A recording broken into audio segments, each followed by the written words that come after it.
J'avais une question peut-être plus pour Ganga là, sur les formes de distinction qui existaient au niveau des différents groupes donc avant que les colonisateurs arrivent, les esclavagistes arrivent en Afrique. Et ça avait quoi comme base? Est-ce que c'était un peu l'équivalent de la féodalité ici au Moyen-Âge, avec cette forme de servage parce que j'ai bien compris qu'il y avait des systèmes de royauté, mais après, sur quelle base c'était? Est-ce que ça ressemblait à la féodalité qu'on avait en Occident au Moyen-Âge? C'était des sociétés, c'est-à-dire que ce dont je parle ne concerne que l'Afrique, ce qu'on appelle l'Afrique subsaharienne. C'est l'Afrique au sud du Sahara. C'est-à-dire que donc c'est 5 ou 6 pays.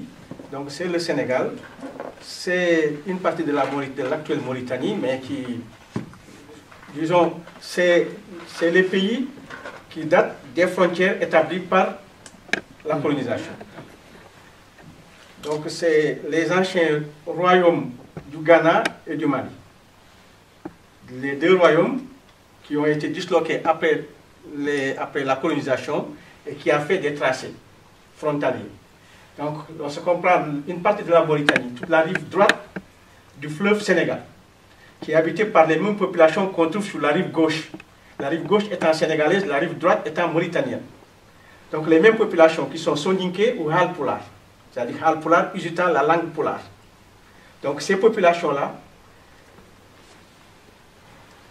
qu'on retrouve jusqu'au Mali, qu'on retrouve en Guinée, qu'on retrouve en Gambie et qu'on trouve au Sénégal. Ce sont des populations qui ont ce qu'on appelle qui sont des populations castées. C'est-à-dire qu'il y a des castes. Il y a une noblesse, il y a des hommes libres, il y a des hommes qui ont des métiers. Et tout individu qui exerce un métier est casté. Ensuite, en dessous de cela, il y a les esclaves. Donc les castés, c'est les forgerons, c'est les bijoutiers, c'est les tanneurs, c'est-à-dire que ceux qui font les souliers, hein. C'est les forgerons, tous les métiers où on sort de la sueur sont des métiers qui sont pratiquement des intouchables comme en Inde, qui ne peuvent se marier qu'entre eux, qui ne peuvent pas se marier avec ceux qui appartiennent aux hommes libres, ce qu'on appelle les Ndiambour ou bien les Badol. Il y a une région qui s'appelle les Ndiambour au Sénégal, qui ne sont pas des castés, où il y a des castés, hein, il y a des griots, il y a des batteurs, les gens qui tapent le tam-tam, il y a des chanteurs, les généalogistes qui chantent la généalogie, hein, donc ils sont attachés à des familles ou à des groupes qui sont au-dessus. Et en bas de tout cela, nous avons les esclaves, hein, et qu'on appelle par exemple, dans ce qu'on va chez les Soninké ou chez les Halpulaar, les Machuldo. Et lorsque, ici à Lyon, on rencontre des gens, des esclaves, tu entends quelqu'un qui dit « Ah, Machuldo Biharam, c'est un pauvre, c'est un esclave, c'est un maudit esclave. » On le dit à quelqu'un qu'on voit qui est là, qui va au travail, hein, qui a sa famille, qui a tout. On dit, ah oui, c'est un Machuldo. C'est un Machuldo. Machuldo, à Halpulaar, c'est un esclave. Hein. Partout ailleurs, en Wolof, on dit c'est des Djam, ay Djam là nous. Ah non, son grand-père c'était un Djam, donc Djam là, il faut ne pas rentrer chez moi, dans ma famille. Aujourd'hui encore. Et peut-être même moi qui vous parle, peut-être souvent j'ai cette tendance-là, je ne sais pas. Donc c'est moi qui vous parle, peut-être souvent il m'arrive je me souviens, il y a 20 ans en arrière, on voyait une fille, on discutait, on faisait la drague, la truc, ensuite, comment tu t'appelles? Elle donne son nom, son prénom, le nom de famille, elle me donne son nom de famille, je peux donner les noms de famille, hein, donc. Je dis chaud, elle a dit chaud, moi je fuis. Les griottes, et bien c'est une bijoutière, je ne touche pas. Aujourd'hui encore. Et on connaît les noms, donc on donne le nom de famille, on te dit de quelle ethnie il appartient, de quel groupe social il appartient, de quel... Aujourd'hui, hein, et ni l'éducation, ni la religion n'a pas changé grand-chose là-dessus. Ouais. C'est là, encore prégnant, dans nos sociétés, surtout les sociétés de l'Afrique subsaharienne, j'entends bien. C'est-à-dire que celles qui sont entre le fleuve Sénégal et la boucle du Niger, donc, qui sont des sociétés traditionnelles, d'ailleurs, lorsqu'on voit les chanteurs, les musiciens dans cette zone-là, sont tous des descendants des griots qui sont castés. On prend Youssou N'Dour, on les prend tous. Hein? Lorsque tu vas au Mali, tu les vois tous, c'est des Diabaté, c'est des... Et ainsi de suite, tu vois, c'est des Sissoko, donc Sissoko, tout ça, c'est des griots. Quand on dit casté, c'est comme une lignée. Oui. On est musicien de père en fils. De père en fils. On est griot de père en fils, on est forgeron de père en fils, on est bijoutier de père en fils, on est cordonnier de père en fils. Hein?